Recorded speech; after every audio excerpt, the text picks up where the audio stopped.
네, 오늘은 욥의 탄식이라는 제목으로 같이 은혜 나누기 원합니다.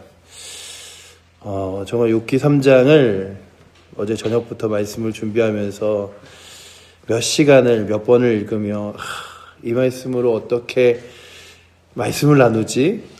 그래서 막 이렇게 인터넷도 찾았다가 그리고 또 주석도 봤다가 또 설교도 들었다가 하면서 정말 몇 시간을 씨름하다가 어떡하지? 그러다가 찬양대가 준비하고 있는 주 예수 나의 산소망이라는 찬양을 그냥 우연히 생각이 났어요.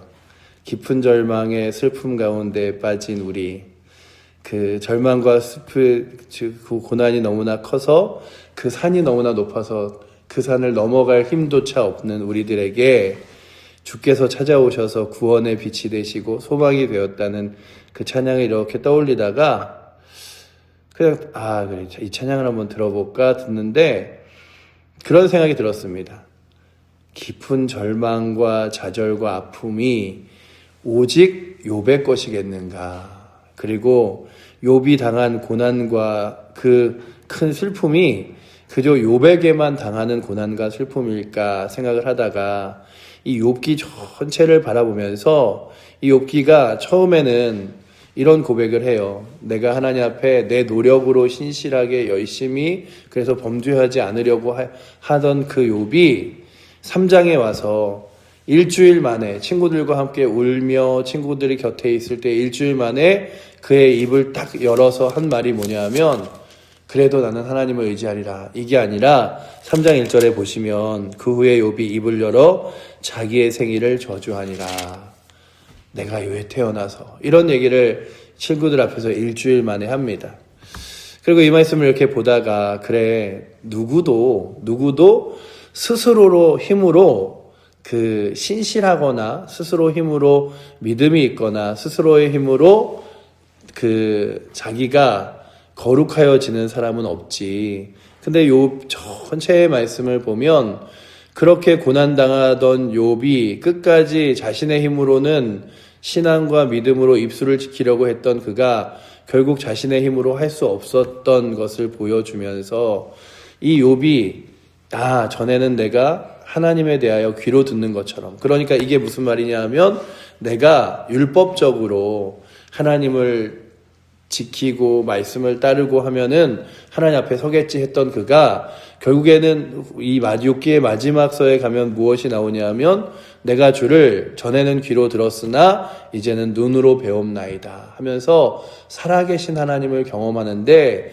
이 욥기를 전체를 보며 이 욥기서가 보여주는 건 그저 욥이 하나님을 발견하는 것이 아니라 하나님이 어떻게 구원자 되시고 생명자 되시고 또한 메시아를 보내주셔서 우리를 구원하시는지에 대한 소망을 갖게 되는 그런 이야기들을 쭉 서사로 기록하고 있는 것 같은 느낌을 받았습니다. 그리고 주석들을 보면서 그래 욥기가 신앙생활을 시작했어도 예수 그리스도를 만나지 못한 이 땅의 절망적인 사람들을 대표하진 않을까. 믿음의 삶을 살아가지 않는 이 땅의 사람들을 보여주진 않을까. 그런데 어느 누구도 그 절망 가운데 피해갈 수 없음을 죽음이라는 것들을 부러워하면서 이야기해요.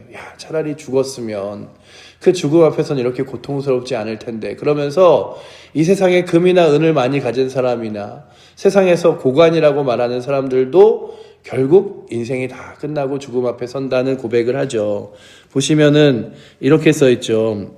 그가 무엇이라고 말하냐면 14절에 보시면 이렇게 고백합니다. 자기를 위하여 폐허를 일으킨 세상의 임금들과 모사들과 함께 있었을 것을, 혹시 금을 가지며 은을 집으로 채운 고관들과 함께 있었을 것을, 또는 낙태되어 땅에 묻힌 아이처럼 나는 존재하지 않았겠고 빛을 보지 못한 아이들과 같았을 것을, 이렇게 이야기하면서 결국 무엇을 말하냐 하면 세상에서 고관이라고 떵떵거리며 자랑하는 사람도 죽음 앞에 서고, 내 집을 금으로 가득 채우고 은으로 가득 채운 사람도 죽음 앞에 서고, 갓난아이 갓 태어나서 죽은 아이들도 죽음 앞에 서는데 차라리 나는 지금 이 순간의 고난이 그 죽은 사람, 죽음 앞에 선 사람들보다도 더 힘드니 그들이 부럽다. 이런 얘기를 하면서 그의 모든 고통을 고통을 이렇게 토해냅니다. 차라리 내가 태어나지 않았으면 좋았을 것을. 내가 잉태되는 그날 밤에 우리 어머니가 나를 잉태하지 않았으면 더 좋았을 것을. 이러며 이야기하는 절망과 슬픔이 이 욥에게만 일어나는 사건이 아니라 모든 인생들 가운데 죽음 앞에서 그리고 인생을 살아가면서 느끼는 고난과 고통이 우리들을 엄습해 오죠.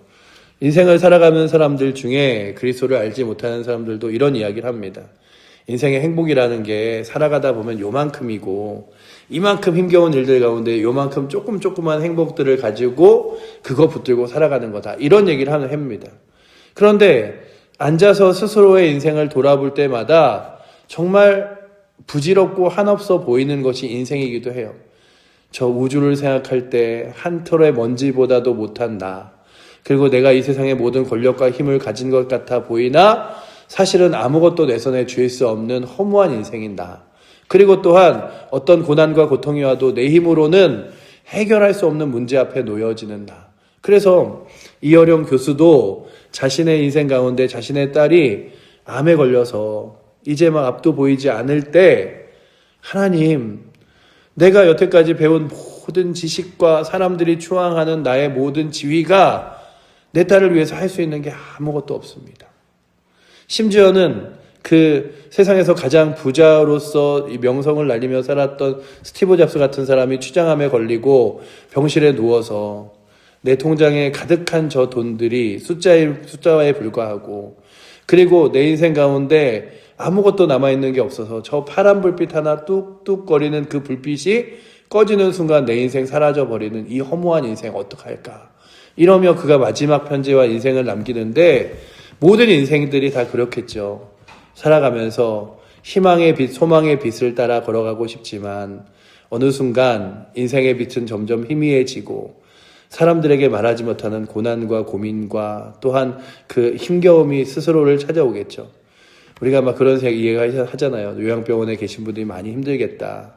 외로움에, 그리고 그냥 자포자기한 마음에 이렇게 살아가는 인생의 마지막 등불 앞에서 예수 그리스도가 계시지 않았다면 정말 우리에게 어떤 소망이 있을까?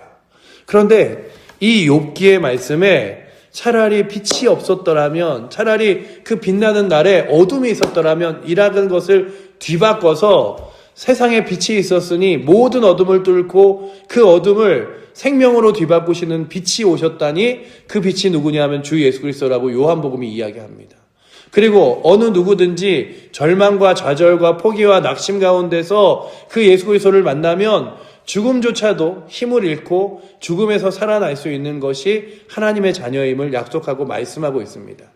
그러니 오늘도 우리의 인생에 좌절과 낙심은 없을 수 없은 것 같아요. 또한 아픔과 슬픔은 우리 가운데 필연적으로 다가옵니다. 살아가다 보면 불의의 사고로 인생을 끝나는 이들도 있고 자신의 육신의 질병으로 고난 가운데 인생을 정말로 마무리하며 꺼져가는 등불과 같이 나아가는 사람들도 있고, 때로는 여러 가지 주변의 환경과 상황 때문에 어떻게 해결하지 못하는 고난들이 자신의 앞으로 엄습해 올 때도 있습니다. 또한 그 무거움이 스스로를 늘 이렇게 그냥 이렇게 무게처럼 가리워질 뿐이지 어느 순간 내 속에서 꺼내면 또 괴롭고 괴로운 일들이 있어요. 얼마 전에 방송에 나온 그 이영자 씨가 최진실의 자살 앞에서 자신이 한없이 부족한 사람임을 기억하면서 지금도 그때를 떠올리면 야, 내가 그때 조금 더 좋은 사람이고 괜찮은 사람이고 그에게 좀 더 다독여줄 수 있는 사람이었으면 그의 죽음을 막았을까 하면서 눈물을 흘리는 장면을 보았습니다. 사람은 그래요. 사람은 누군가에게 힘이 되어주고 싶지만 그러지 못할 때도 많고 소망이 되고 싶지만 자기 자신에게도 소망이 되지 못하는 게 사람입니다.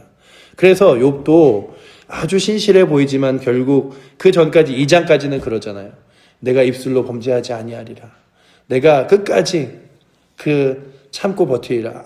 아내에게도 하나님을 저주하고 죽어라 라고 이야기할 때 왜 그렇게 불평하는 아내와 같이 그런 이야기들을 하느냐라고 하며 마음 아파했던 그가 결국 그도 연약한 사람임을 보여주지만 이 욥이 불평하고 불만하고 그리고 또한 자신의 삶을 하나님 앞에 질문하고 대답받고 되뇌이고 하는 이 욥기의 말씀 가운데 하나님이 그를 버리시고 떠나시는 것이 아니라 끝까지 그와 함께 대답해 주시고 이야기하면서 그에게 하나님이 어떤 분이신지 그리고 그의 삶이 어떤 것인지를 끝까지 붙들며 나아가십니다. 그러면서 이 말씀을 쭉 이렇게 보고 생각하다가 야 그래 이게 바로 하나님의 사랑이지. 끝까지 버리시지 않고 그의 이야기를 다 들어주시고 대답하여 주시며 그에게 좌절과 절망이 아닌 새로운 소망과 또한 기대를 주시는 분이 하나님이시라면 그리고 그 일을 성육신 되신 성자 예수님이 이 땅 가운데 오셔서 완성하시고 이루셔서 이제는 막연한 절망과 좌절이 아니라 소망으로서의 삶을 살게 하신 분이 살아계신 하나님이시라면 그 거룩한 소망을 붙들고 나아가는 우리들이 그래 이 땅은 좌절과 절망과 낙심과 고통일 수밖에 없지. 아무리 부한다 한들 아무리 세상 가운데 많이 가진다 한들 결국 그의 인생은 좌절과 절망으로 슬픔과 아픔으로 끝나게 되지만 그 모든 것들을 뒤집어 소망과 능력으로 이끄실 수 있는 분이 주 예수 그리스도라면 이제 우리가 욥기를 읽어가면서 욥기에 나오는 욥의 뜻하지 않는 고난 그리고 질문하면서 왜 내가 이런 고난을 당해야 합니까 하는 고난 가운데서 욥은 인생의 고난의 이유를 알지 못하고 모든 인생도 고난의 이유를 알지 못하지만 유일하게 고난의 이유를 알고 자신의 목숨을 생명이 아니라 죽음으로 살기 위하여 이 땅 가운데 오신 그리고 우리의 모든 고난을 해결하기 오신 예수 그리스도를 만나는 은혜가 우리 가운데 있기를 원합니다. 그래야 예수님 정말 예수 그리스도가 아니면 절망 가운데서 나오지 못할 우리 그래서 결국에는 그 고난과 고통 가운데서는 우리들에게 새로운 소망을 주신 것 제가 아주 예전에 들었던 가장 가슴 아픈 이야기 중에 하나가 뭐냐 하면 교회 집사님이 동네 분이 돌아가셨다는 거예요. 근데 그 동네 분이 돌아가신 날이 어버이날이었어요. 어버이날 자녀들을 다 모으고 내가 너희들 때문에 살 수가 없다. 그리고 너희들이 정말 내 속을 너무 속이는 게 괴로워서 살기가 싫다. 그러면서 농약을 먹고 돌아가셨대요. 근데 제가 그 이야기를 들으면서 그 돌아가신 분의 마음은 얼마나 아팠으며 그 이후에 자녀들이 어버이날을 맞이할 때마다 마음은 얼마나 아플까. 그런 생각을 하면서 그냥 가끔 어버이날이 되면 그 이야기가 떠올라요. 그래갖고 참 그 슬픔 가운데 어버이날을 보내야 하는 그 자녀들의 마음들은 어떨까 생각하면서 근데 그게 그냥 그 자녀들만의 것일까? 누군가 사랑하는 사람을 잃어버리고 또한 자신의 삶 가운데 자신의 육신의 절망과 좌절을 끌어안은 채 살아가는 우리들에게 어느 날 예수 그리스도가 찾아오셔서 저에게는 희망이 없습니다. 눈물과 슬픔과 아픔밖에 없습니다. 그럴 때 내 손을 잡아 내가 절망을 뚫고 내려와 너에게 새로운 소망을 주는 거야. 그렇다면 오늘도 우리가 그래 인생은 고난과 고통밖에 없으나 내 인생 가운데 예수 그리스도를 만난 거룩한 소망과 능력으로 기뻐하며 감사하며 살아가리라 라고 고백할 수 있는 은혜가 오늘도 이 새벽 욥기 3장의 가장 절망적인 이 구절을 읽으며 우리 가운데 다시금 싹트기를 축원합니다.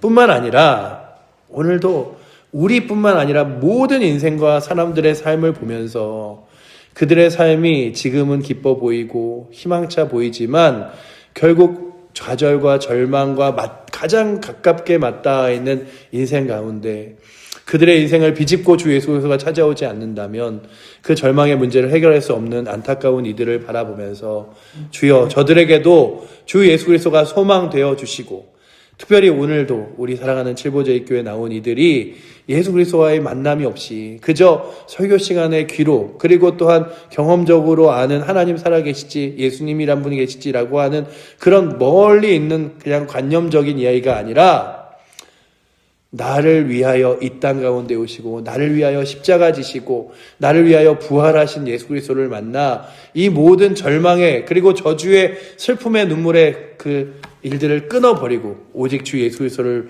만나 새로운 소망으로 살아가리라고 하는 거룩한 희망과 기쁨이 가장 큰 좌절과 슬픔 가운데, 그래야여 차라리 지옥이, 차라리 죽음이 훨씬 더 부럽고, 왜 이렇게 죽고자 하는 자에게도 하나님은 은혜를 베푸셔서 삶을 살아가게 하시면서 고난을 주는가라고 이야기할 때 그 슬픔과 좌절 가운데서도 하나님은 끝까지 그를 버리지 않으셔서 결국 새로운 소망과 그리고 주 예수 그리스도를 만남을 주시는 거룩한 은혜를 생각하며 여러분들도 저도 인생의 가장 어두운 터널을 겪고 지나갈 때마다 그때마다 예수 그리스도가 소망 되셔서 그 좌절이 아니라 소망으로 그리고 기쁨과 은혜로 걸어갈 수 있는 은혜가, 그리고 가장 절망적인 터널을 걷는 자에게 우리의 손에 주어진 예수 그리스도의 거룩한 복음을 그에게 전해주며 이것만이 당신에게 줄 수 있는 유일한 소망이고 비침을 고백하며 나아갈 수 있는 은혜가 오늘도 이 새벽에 나오신 저와 여러분들에게 넘치기를 축원합니다. 기도하겠습니다. 사랑의 주님, 늘 아파하고 좌절하고 그리고 또한 아버지 하나님 인생 가운데 소망과 희망의 빛이 없어 보입니다. 이 세상에서 천수를 누린 듯 한들 그리고 많은 것을 가지고 아버지 하나님 세상을 호령한다 한들 결국 죽음 앞에 쓰러져 버릴 인생임을, 그리고 또한 고통과 고난의 숲에서 자유로울 수 없는 인생임을 바라보면서 그렇게 아무 소망 없는 인생들에게 찾아오셔서 소망이 되어주시고 지금도 아버지 하나님 오직 유일한 기쁨과 영광이 되어주신 주 예수 그리스도, 그분을 아버지 하나님 다시금 만나기 원하오니 아버지 하나님 오늘도 우리 사랑하는 성도들의 삶 가운데 찾아와 주셔서 유일한 소망과 능력이 되어 주시옵소서. 그 예수 그리스도로 기뻐하며 감사하며 살아갈 수 있도록 주여 인도하여 주시옵소서. 깊은 절망의 끝에 있지만 그 깊은 절망의 끝이 가장 큰 소망의 예수 그리스도를 만날 수 있는 자리임을 기억하게 하여 주시옵소서. 오늘도 그렇게 우리의 삶을 역사하시고 인도하실 주님을 의지하며 살아계신 예수 그리스도 이름으로 기도드립니다. 아멘. 하늘에 계신 우리 아버지여, 이름이 거룩히 여김을 받으시오며 나라의 마옵시며 뜻이 하늘에서 이룬 것 같이 땅에서도 이루어지리이다. 오늘날 우리에게 일용할 양식을 주옵시고 우리가 우리에게 죄 지은 자를 사하여 준 것 같이 우리의 죄를 사하여 주옵시고 우리를 시험에 들게 하지 마옵시고 다만 악에서 구하옵소서. 대개 나라와 권세와 영광이 아버지께 영원히 있사옵나이다. 아멘.